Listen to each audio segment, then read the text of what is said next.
Mesmerizing wedding collection. Tejaswini by Chungat Jewelry. Edassery jewellery Kalady. ഏറ്റവും കുറഞ്ഞ പണിക്കൂലിയിൽ ലൈറ്റ് വെയ്റ്റ് 916 സ്വർണ്ണാഭരണങ്ങൾ ലഭിക്കുന്ന കാലടിയിലെ ജനപ്രിയ ജ്വല്ലറി ഇടശ്ശേരി ജ്വല്ലറി കാലടി. എല്ലാത്തരം അഴുക്കിനെയും തുടച്ചുമാറ്റി സുഗന്ധം പരത്താൻ ഇനി എന്നെന്നും ഓർമ്മ പെർഫ്യൂംഡ് ക്ലീനിംഗ് ലിക്വിഡ്. വീടെന്നും സ്വർഗമാക്കാൻ Orma products.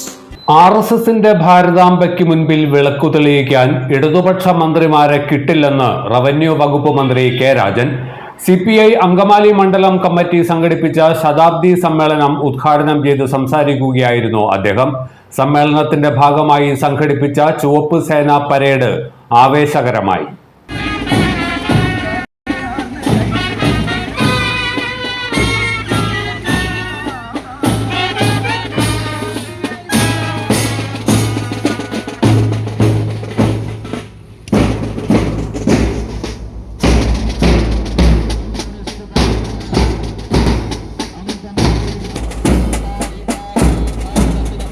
Indian communist party 100 വർഷത്തോട് അടുക്കവേ നടക്കുന്ന അങ്കമാലി മണ്ഡലം സമ്മേളനം ബഹുജന പങ്കാളിത്തം കൊണ്ട് ശ്രദ്ധേയമായി. പിന്നിട്ട നാൾവഴികളിൽ പാർട്ടി നടത്തിയ സമര പോരാട്ടങ്ങളുടെ ശക്തി വിളിച്ചറിയിച്ചുകൊണ്ടായിരുന്നു മണ്ഡലം സമ്മേളനത്തിന്റെ തുടക്കം. മൺമറഞ്ഞ നേതാക്കളുടെ വസതികളിൽ നിന്ന് പതാക, കൊടിമര, ബാനർ ജാഥകൾ നടന്നു. കുറുമശ്ശേരി VK രാമകൃഷ്ണൻ ഭവനത്തിൽ നിന്ന് പതാക ജാഥയും ഇല്ലിത്തോട് AC രാജൻ ഭവനത്തിൽ നിന്ന് കൊടിമര ജാഥയും ചെട്ടിക്കുളം PN ഗോപിനാഥൻ നായർ ഭവനത്തിൽ നിന്ന് ബാനർ ജാഥയും ആരംഭിച്ചു. 3 ജാഥകളും നീലീശ്വരം കമ്പനിപ്പടി കവലയിലെ P രാജു സ്ക്വയറിൽ സമാപിച്ചു. അവിടെ നിന്നായിരുന്നു ചുവപ്പ് സേന പരേഡിന്റെ തുടക്കം. വിപ്ലവഗാനശീലുകൾ അന്തരീക്ഷത്തിൽ ആവേശത്തിന്റെ അലയൊലി തീർത്തു. പട്ടാള ചിട്ടയോടെ താളബന്ധിതമായി ചുവടുവച്ച് റെഡ് വോളണ്ടിയർമാർ സമ്മേളന നഗരിയിലേക്ക് നീങ്ങി. യുവാക്കളും യുവതികളും കൊച്ചുകുട്ടികളും വരെ യൂണിഫോം അണിഞ്ഞ് പരേഡിൽ അണിചേർന്നു.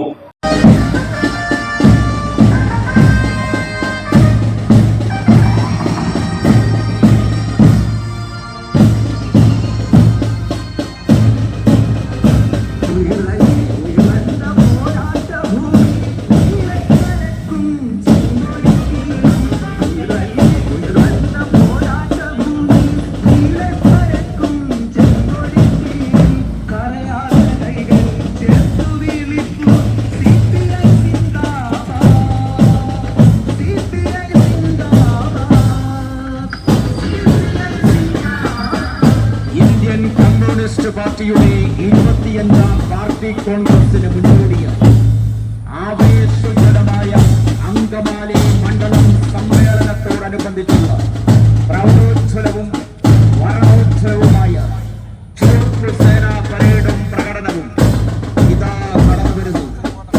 നീലീശ്വരത്തിന്റെ ഹൃദയഭൂമിയിലേക്ക് CPIയുടെ സേവാദന്മാർ കടന്നുവരുന്നു.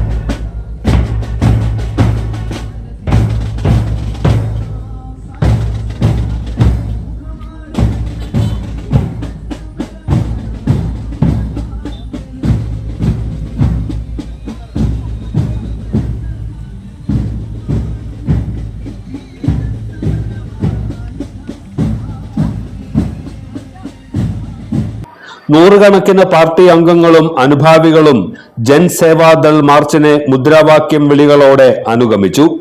ശതാബ്ദി സമ്മേളന നഗരിയായ നീലീശ്വരം ജംഗ്ഷനിലെ കാനം രാജേന്ദ്രൻ നഗറിൽ ചുവപ്പുസേന പരേഡും പ്രകടനവും സമാപിച്ചു.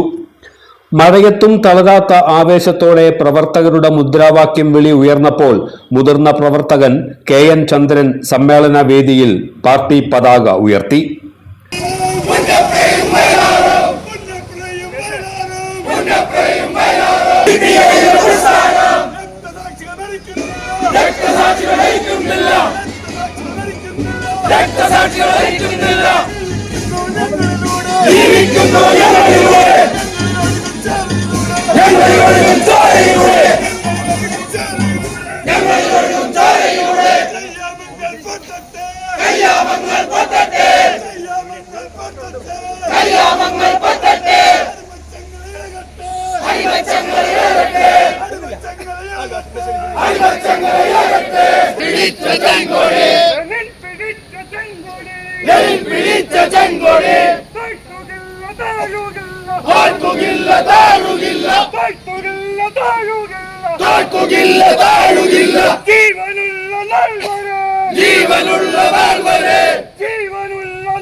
തുടർന്ന് നടന്ന ശതാബ്ദി സമ്മേളനം റവന്യൂ വകുപ്പ് മന്ത്രിയും CPI ദേശീയ കൗൺസിൽ അംഗവുമായ കെ രാജൻ ഉദ്ഘാടനം ചെയ്തു.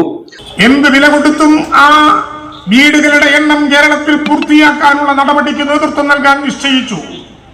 ആ പദ്ധതിയെയും തകർക്കാൻ കേന്ദ്രം ബോധപൂർവമായി ഇടപെടുകയല്ലേ? എന്റെ നാട്ടിലൊരു കേന്ദ്രമന്ത്രിയുണ്ട്, നിങ്ങൾക്കറിയാം. ഞാൻ ആക്ഷൻ മാത്രം കാണിച്ചാൽ മതി. അദ്ദേഹം കഴിഞ്ഞ ദിവസം ഞങ്ങളുടെ നാട്ടിൽ ഒരു കോളനിയിൽ വന്നിട്ട് ചോദിക്കുകയാണ്, വീടില്ലാത്ത മനുഷ്യർ ഈ കേരളത്തിലുണ്ടോ? എനിക്ക് അത്ഭുതം തോന്നുന്നു. മൂപ്പരുടെ കാര്യത്തിൽ എനിക്ക് ഇപ്പോഴും അത്ഭുതം മാറിയിട്ടില്ല. മൂപ്പര് ചോദിക്കുകയാണ്, വീടില്ലാത്ത മനുഷ്യരുണ്ടോ? എനിക്ക് അത്ഭുതം തോന്നുന്നു. പ്രധാനമന്ത്രിയാണെങ്കിൽ വീടൊക്കെ പ്രഖ്യാപിക്കുകയാണ്. നിങ്ങൾക്ക് എന്തുകൊണ്ട് വീട് കിട്ടിയില്ല? അത് ഈ ഗവൺമെന്റിന്റെ കുഴപ്പമാണ്. വീട് തരാൻ ഞങ്ങളുടെ പ്രവർത്തകർ അപേക്ഷയുമായി നിങ്ങളുടെ വീട്ടിലേക്ക് വരും. ഏതാ പദ്ധതി? പഞ്ചായത്ത് മെമ്പർമാരുണ്ടെങ്കിൽ അറിയാം, പ്രൈം മിനിസ്റ്റർ ആവാസ് യോജന. പേരൊക്കെ കേട്ടാൽ ഒന്നൊന്നര കട്ടിയാണ്. ഇപ്പൊ കേന്ദ്ര ഗവൺമെന്റിന്റെ ഓരോ വകുപ്പുകളുടെയും പദ്ധതികളുടെയും പേര് പഠിക്കണമെങ്കിൽ ഹിന്ദി വിശാരദ ട്യൂഷന് വേറെ പോകണം. മലയാറ്റൂരുകാർ ഏറ്റവും പേടിക്കുന്ന വനത്തിനെ ചില അവകാശങ്ങൾ രേഖപ്പെടുത്താനുള്ള ഫോറസ്റ്റ് റൈറ്റ് ആക്ട്, FRA എന്ന ചുരുക്കപ്പേരിൽ പറയും. മലയാളത്തിൽ വനാവകാശ നിയമം എന്ന് പറയും, ഇംഗ്ലീഷിൽ ഫോറസ്റ്റ് റൈറ്റ് ആക്ട് എന്ന് പറയും. ഇപ്പോ അതൊന്ന് ഭേദഗതി ചെയ്യാൻ തീരുമാനിച്ചു. അദാനിക്കും പിന്നെ അതുപോലെ പ്രിയപ്പെട്ടവർക്കും കാടുകൂടി കൊടുക്കാൻ, ഇപ്പൊ കടലേ കൊടുത്തിട്ടുള്ളൂ, കാടും ആകാശവും കൊടുക്കാനുള്ള പദ്ധതിയുടെ ഭാഗമായി ഈ ഫോറസ്റ്റ് റൈറ്റ് ആക്ട് ഒന്ന് ഭേദഗതി ചെയ്യാൻ തീരുമാനിച്ചു.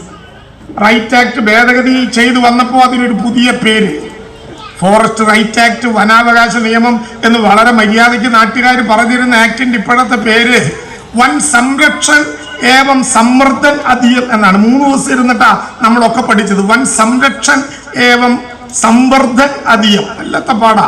എന്തായാലും PMAY, prime minister Awas Yojana, Gopi പറഞ്ഞത് കേട്ടാ തോന്നും എല്ലാവർക്കും വീട് കൊടുക്കാൻ 4 ലക്ഷത്തിൽ കൂടുതൽ പണമുള്ളൊരു സംഖ്യ. ഒരു പഞ്ചായത്തിൽ ഈ PMAYന് വീട് കൊടുക്കാൻ എത്ര രൂപ തരും കേന്ദ്ര ഗവൺമെന്റ്? 72,000 രൂപ.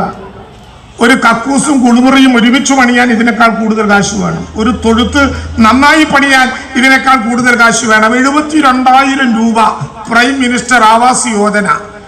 ബാക്കിയോ 3,28,000 കേരള ഗവൺമെന്റ് കൂട്ടണം. അപ്പോ നമ്മുടെ ലെവലിൽ പെടുന്ന 4 ലക്ഷമാകും. പോട്ടെ, 72,000 തരുമോ? അത്രയും സന്തോഷം. അതിലും ഒരു നിബന്ധന, രൂപ 72,000 കേന്ദ്രം തരും, 3,28,000 നിങ്ങൾ കൂട്ടണം. അതിന് തർക്കമില്ല. പക്ഷേ വീട് പണി കഴിഞ്ഞ് പാല് കാച്ചുന്നതിന് മുമ്പ് വീടിന്റെ കട്ട്ളപ്പടിയുടെ വലതുഭാഗത്ത് താടി വെച്ച മോദിയുടെ ഒരു പടവും പിന്നെ PMAY എന്നൊരു ചുമരെടുത്തും വേണം. സൗകര്യമില്ല കേരളത്തിന് എന്ന് കേരളം അങ്ങ് പച്ചയ്ക്കു പറഞ്ഞു. എന്തുകൊണ്ടാ?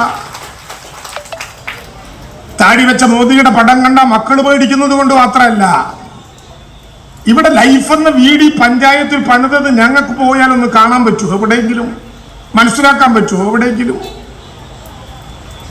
ലൈഫ് എന്ന പദ്ധതിയിൽ പണിത ഒറ്റ വീട് കണ്ടാലും നമുക്ക് തിരിച്ചറിയാൻ പാടില്ല, പറ്റില്ല, പാടില്ല. അതിനൊരു നിറമല്ല. ആ വീടിന്റെ പുറത്ത് മുഖ്യമന്ത്രിയുടെ പടമില്ല, ആ വീടിന്റെ പുറത്ത് തദ്ദേശ മന്ത്രിയുടെ പടമില്ല, ആ വീടിന്റെ പുറത്ത് പഞ്ചായത്ത് പ്രസിഡന്റിന്റെ പടമില്ല, ആ വീടിന്റെ പുറത്ത് രണ്ടാനക്കുട്ടി തുമ്പിക്കൈ ചേർത്ത് നിൽക്കുന്ന ഗവൺമെന്റിന്റെ എംബ്ലം ഇല്ല. എന്താ വേണ്ടെന്ന് തീരുമാനിച്ചേ? ആ വീട്ടിൽ നിന്നൊരു പാവപ്പെട്ട കുട്ടി അകത്തുള്ളത് പഴങ്കഞ്ഞിയിൽ മോരുകൂട്ടി തിരുമ്മിയതാണെങ്കിലും അത് കഴിച്ച് ചെറി തുടച്ച് തന്റെ പുസ്തക സഞ്ചിയും വിട്ട് വീടിന്റെ പുറത്തേക്ക് ഇറങ്ങുമ്പോ കാത്തു നിൽക്കുന്ന മക്കൾ പറയരുത് ആ വരുന്നവൻ സർക്കാർ ദാനം കൊടുത്ത വീട്ടിൽ നിന്ന് വരുന്ന ചെക്കനാണെന്ന്. അവന് വീടില്ലാത്തതും എനിക്ക് വീടുള്ളതും എന്റെ ഗുണവും അവന്റെ ദോഷവുമല്ല. ഒരു സാമൂഹ്യ വ്യവസ്ഥയിൽ അവന് കൊടുക്കേണ്ടത് കൊടുക്കാൻ ഈ ഗവൺമെന്റിന് പറ്റില്ല എന്നതുകൊണ്ടാണ് അവന് വീട് കൊടുക്കാൻ കേരളത്തിലെ ഗവൺമെന്റ് ലൈഫ് എന്ന പദ്ധതിയിലൂടെ തീരുമാനിക്കുന്നത്. അപ്പൊ പറയാണ് വീടിന് 72,000 തരും, പിന്നെ താടി വെച്ച മോദിയുടെ പടവും PMAY എന്ന ചുമരെടുത്തും. കേരളത്തെ തകർക്കാൻ എത്ര എത്ര എത്ര ഗൂഢാലോചനകൾ. ഇപ്പൊ PMC പദ്ധതി നടപ്പിലാക്കാൻ പറ്റില്ലെന്ന് കമ്മ്യൂണിസ്റ്റ് പാർട്ടി പറഞ്ഞതിൽ ഇടതുപക്ഷ ജനാധിപത്യ മുന്നണി തീരുമാനിച്ചതിൽ കാര്യങ്ങളുണ്ട്. അത് ദേശീയ വിദ്യാഭ്യാസ പദ്ധതി 2020 നടപ്പിലാക്കണം എന്ന് നിർബന്ധം പിടിച്ചതുകൊണ്ടാണ്.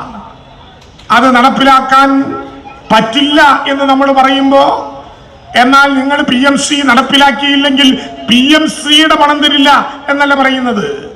നിങ്ങൾ PMC നടപ്പിലാക്കിയില്ലെങ്കിൽ SSKയിലൂടെ കേരളത്തിൽ നൽകുന്ന പണം തരില്ല എന്ന് കേന്ദ്ര ഗവൺമെന്റ് പ്രഖ്യാപിക്കുകയാണ്. സംസ്ഥാന ദേശീയ രാഷ്ട്രീയ രംഗത്തെ സമകാലിക വിഷയങ്ങളെല്ലാം സ്പർശിച്ച മന്ത്രി ഗവർണറുടെ RSS വൽക്കരണത്തെയും രൂക്ഷമായി വിമർശിച്ചു. ഗവർണറുടെ സമ്മർദ്ദത്തിനു വഴങ്ങി RSS ചിത്രങ്ങൾക്ക് മുൻപിൽ തൊഴുതു നിൽക്കാൻ സംസ്ഥാനത്തെ ഒരു മന്ത്രിയെയും കിട്ടില്ലെന്ന് കെ രാജൻ പറഞ്ഞു. ശതാബ്ദിയുടെ ഭാഗമായി ശേഖരിച്ച നേത്രദാന സമ്മതപത്രങ്ങൾ അങ്കമാലി ലിറ്റിൽ ഫ്ലവർ ആശുപത്രിയിലെ I bank coordinator Jayesh C പാറക്കലിന് മന്ത്രി കൈമാറി. ജീവിതകാലം മുഴുവൻ പാർട്ടിക്കു വേണ്ടി പ്രവർത്തിച്ച മുൻകാല നേതാക്കളുടെ കുടുംബത്തെ ആദരിച്ചു. മണ്ഡലം സമ്മേളനത്തിന്റെ ഭാഗമായി നടത്തിയ ഫുട്ബോൾ മത്സരത്തിലെ വിജയികൾക്ക് ട്രോഫിയും ക്യാഷ് അവാർഡും സമ്മാനിച്ചു. സംഘാടക സമിതി ചെയർമാൻ E.T. പൗലോസ് അധ്യക്ഷനായിരുന്നു. CPI സംസ്ഥാന എക്സിക്യൂട്ടീവ് അംഗം കമല സദാനന്ദൻ, ജില്ലാ സെക്രട്ടറി KM ദിനകരൻ, മണ്ഡലം secretary M Mukesh, assistant secretary MS Chandrabose, ജില്ലാ പഞ്ചായത്ത് അംഗം ശാരദാ മോഹൻ, നേതാക്കളായ EK Sivan, N Arun, Shanthamma Pius, PK Rajesh, MM George, KA Navas, Joseph Chirayath, Binsy Joy എന്നിവർ പ്രസംഗിച്ചു. സമ്മേളനത്തിൽ പങ്കെടുക്കാനെത്തിയവർക്ക് കേരള സ്റ്റേറ്റ് വഴിയോര കച്ചവട തൊഴിലാളി ഫെഡറേഷൻ AITCയുടെ നേതൃത്വത്തിൽ സൗജന്യ ലഘുഭക്ഷണ വിതരണവും നടത്തി. എല്ലാത്തരം അഴുക്കിനെയും തുടച്ചുമാറ്റി സുഗന്ധം പരത്താൻ ഇനി എന്നെന്നും ഓർമ്മ പെർഫ്യൂംഡ് ക്ലീനിംഗ് ലിക്വിഡ്. വീടെന്നും സ്വർഗമാക്കാൻ Orma products. Metro wedding plaza, Angamaly. Wow, ഇതെവിടുന്നാ? നമ്മുടെ MV ചാക്കോ ജ്വല്ലറിന്ന് 70 വർഷത്തെ പാരമ്പര്യല്ലേ? MV Chacko jewellers, Angamaly. ഇനി കണ്ണു തുറക്കാം കാഴ്ചയുടെ പുതിയ ലോകത്തേക്ക്. Idimannickal edge opticals, opposite Little Flower hospital, Angamaly.